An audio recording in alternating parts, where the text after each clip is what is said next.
Comment être un designer plus efficace? Je vous partage mes meilleures astuces sans caféine ni réveil à 6h du mat, tout de suite dans Parlons Design.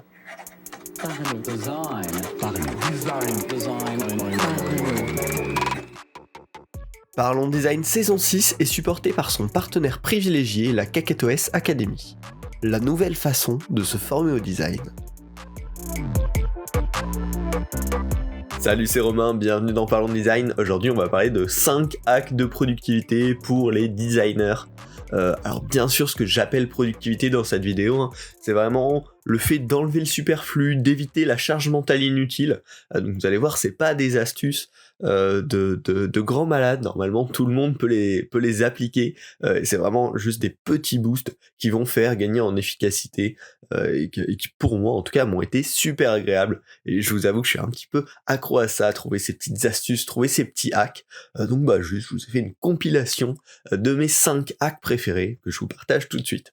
C'est des astuces très variées, vous devrez en trouver au moins une qui vous plaît, en tout cas je l'espère, et puis on part tout de suite dans le sujet.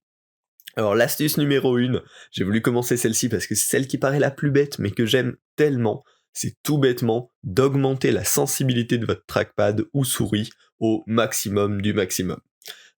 J'ai commencé comme ça il y a 3 ans, c'est un ami qui m'a dit mais ouais je fais ça, regarde c'est trop bien, et ça paraît complètement fou au début, juste parce que c'est super dur à manier quand on essaye pour la première fois, mais en fait en une après-midi on s'y habitue, et une fois qu'on a un trackpad en sensibilité maximum, voilà, vraiment une après-midi, une journée grand max on s'y est habitué, et dès qu'on repasse à un trackpad à une vitesse normale, on se sent tout lent, tout bloqué, ça nous oblige à faire des grands mouvements avec les mains, avec les doigts, c'est vachement plus fatigant, et c'est comme ça aussi que à la fin de la journée on peut avoir un peu mal aux mains, etc.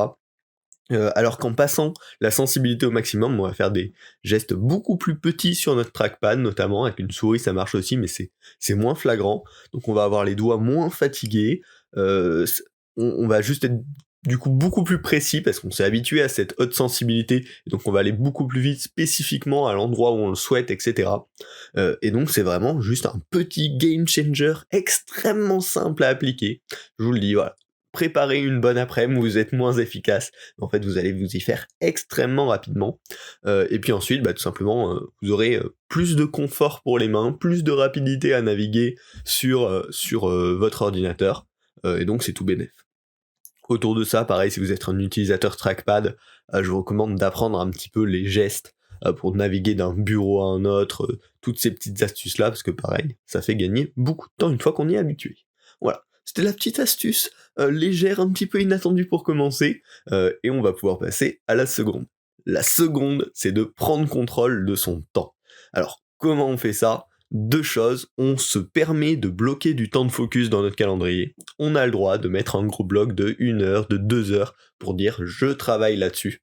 Et la deuxième astuce qui va avec, c'est de remplir sa journée avec des blocs de travail chaque matin. Alors, forcément, si vous faites ça une semaine à l'avance, ça va être embêtant pour les gens avec qui vous travaillez pour trouver des disponibilités. Par contre, ce que je vous recommande de faire, c'est vraiment chaque matin, quand vous commencez à travailler, vous dire ok, là j'ai telle et telle réunion par exemple, sur cette plage de travail là, je vais travailler sur tel sujet, sur ce moment là, je vais travailler sur tel sujet, et le bloquer directement dans le calendrier. Ça a 2 avantages. Déjà, ça évite tous les moments inopinés qui vont venir couper votre productivité tout au long de la journée, parce qu'on va vous envoyer un petit message à telle heure, ah est-ce que t'aurais pas un petit quart d'heure, et donc ça va couper une grosse session. Si vous posez vos blocs, vous direz ok, mais après mon bloc de travail, vous aurez une bonne raison entre guillemets de le faire et de pas repousser vos propres tâches. Et puis ça vous libère énormément de charge mentale. Vous avez plus du tout de la journée à vous préoccuper de qu'est-ce que je fais quand est-ce que je commence, est-ce que je suis en avance, est-ce que je suis en retard. Vous allez tout simplement vous dire ok, là j'ai prévu de faire ça, je fais ça, si au bout du temps j'ai pas du tout fini, il me faut encore besoin de temps, je replacerai un bloc un des jours après, mais je peux passer au sujet suivant tranquillement, ou réorganiser si besoin. Mais en tout cas l'idée c'est que par défaut, si tout se passe bien, vous avez juste à suivre et plus à vous poser de questions, plus à perdre de temps à vous demander ok, quel est le truc le plus important que je fasse après. Vous libérez toute cette charge dès le matin en vous disant mes tâches importantes c'est ça et ça, je vais les faire à tel moment puis à tel moment, go la journée, et puis on verra demain pour faire d'autres tâches, pour réorganiser la journée suivante. Donc vraiment, dans les périodes où c'est très chargé, j'ai remarqué que c'est vraiment un game changer pour moi. C'est un petit peu dur à appliquer au début, mais en fait c'est extrêmement efficace, donc je ne peux que vous le recommander. La troisième astuce, on rechange encore un petit peu de style, ça va être dans l'étape de lancement d'un projet, et ce que je vous recommande, c'est de faire des wireframes papier ou à minima manuel. Commencez par la création à la main dans un espace 100% libre, sans composants, sans blocs, sans... C'est 1000 fois plus agréable tout simplement, et surtout ça va vous permettre de vous focus sur l'essentiel. On va en parler très bientôt avec un épisode sur comment designer avec le contenu à la source, mais en fait c'est vraiment ça, c'est que quand on va créer dans une zone libre, donc une feuille de papier ou un tableau virtuel où on peut écrire à la main, euh, bah, on va être... on n'a aucune contrainte en fait, on n'a aucune limite, donc on va pouvoir gribouiller ce qu'on veut gribouiller, on va pouvoir faire des listes si on veut faire des listes, on va pouvoir imaginer de nouveaux concepts si on veut faire des nouveaux concepts, on va pouvoir zoner très rapidement des endroits pour comment localiser nos différentes informations, on va pouvoir faire tout ce qu'on veut sans aucune contrainte, sans aucune limite non plus de l'outil, sans avoir besoin d'aller dans très vite de la précision, parce que c'est ça en fait, quand on commence à faire des wireframes par exemple dans Figma ou n'importe quel logiciel de design, on va finalement très rapidement dive dans lui, parce qu'on va vouloir faire un bouton, donc on va faire notre rectangle, on va peut-être l'arrondir, machin, on va mettre notre texte dedans, on va changer un peu la typo pour que ça ressemble à un bouton, alors que quand on est sur papier, on va juste faire un texte où on va appuyer un peu plus fort pour que ce soit un peu plus gras, et puis on va faire un contour autour, et on va pas du tout se prendre la tête avec ces détails UI, parce qu'on n'a pas du tout la possibilité de le faire. Donc vraiment, pour moi, c'est complètement libérateur, je sais que je suis 1000 fois plus productif, efficace là-dessus, et c'est aussi, un peu ironiquement, un bon contournement au problème de la feuille blanche. C'est-à-dire que, bêtement, mais c'est plus simple de commencer sur du papier ou sur une surface de création, parce que on va juste pouvoir commencer à faire un trait, quoi. On va faire un cadre pour notre frame, par exemple, et donc ça va être un début de travail, et donc très rapidement on va pouvoir écrire... C'est beaucoup plus facile, c'est beaucoup moins intentionnel en fait à commencer que quand on va être sur un logiciel de design dédié, donc vraiment... si vous n'arrivez pas à commencer, je vous recommande cette méthode, et si juste vous avez besoin d'être plus créatif, et même pas forcément créatif, mais plus organisé, plus partir sur une base fraîche à chaque fois, je ne peux que vous recommander des wireframes papier, et c'est pas du tout incompatible avec le travail en design system, hein. Moi c'est complètement ce que je fais, et pourtant je commence tout le temps par un wireframe papier, et je ne peux que vous le recommander.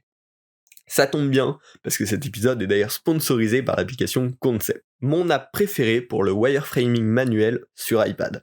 Après l'avoir découvert par hasard il y a plus de 2 ans, c'est rapidement devenu mon app préférée pour créer mes wireframes et gribouiller un petit peu toutes mes idées, et je les ai donc contactés pour collaborer avec eux. Concept propose un plan de travail infini, une roue d'outils bien pensée et hyper graphique, l'export dans plein de formats, et bonus, toutes les créations que vous faites dedans sont 100% vectorielles.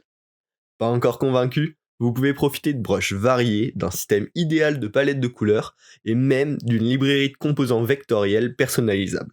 Un petit peu un design system accessible dans une app de wireframing. C'est vraiment l'outil parfait pour rédiger des notes ou dessiner des idées sans aucune contrainte, je l'adore. L'app Concept est gratuite au téléchargement et disponible sur iPad, tablette Android ou PC Windows compatible, le lien est bien sûr dans la description, je vous invite à le découvrir. Et puis, on va pouvoir passer à la 4e astuce, le 4e acte de productivité du jour. Alors lui, il peut faire débat, on va parler de veille, et ce que je vous recommande, c'est de ne surtout pas faire de veille sur Instagram, Twitter, Dribbble. Alors, ça paraît un peu radical comme ça, mais je trouve juste que globalement, c'est de la veille de mauvaise qualité la plupart du temps. On va voir certes un petit peu de design, mais beaucoup d'autres choses qui n'ont rien à voir autour. On va scroller indéfiniment sans vraiment de but, un petit peu au gré de l'algorithme. Alors certes, on va découvrir des choses assez chouettes visuellement la plupart du temps, mais sans avoir tout le contenu, tout le contexte, toute l'explication derrière, et parfois il y en a même pas, notamment si on pense à Dribbble. Ce que je vous recommande 1000 fois à la place, c'est de faire de la veille structurée avec un outil comme Feedly par exemple, donc qui sont des agrégateurs de flux RSS où vous allez pouvoir assembler plusieurs blogs intéressants que vous avez découverts au fil du temps et les mettre dans cet outil-là. Et donc tous les jours, aller sur Feedly par exemple, moi c'est l'outil que j'utilise et que je recommande. Et puis consulter les dernières publications qui ont été faites sur ces sites-là. Ça permet plusieurs choses. Déjà, vous avez que des sources sélectionnées que vous-même vous avez choisies et pas des recommandations de l'algorithme. Alors, vous pouvez en avoir, mais uniquement si vous le souhaitez. De deux, ça vous fait un backlog, entre guillemets, même si ce mot tombe mal ici pour vous motiver, de toutes les nouveautés. Une fois que vous les avez finies, Feedly vous dit juste, vous avez tout lu, et donc vous pouvez passer à autre chose. Ça évite le scroll intempestif où une demi-heure plus tard on y est toujours, et finalement on se rend compte qu'on aurait passé 5 minutes, ça aurait tout à fait suffi.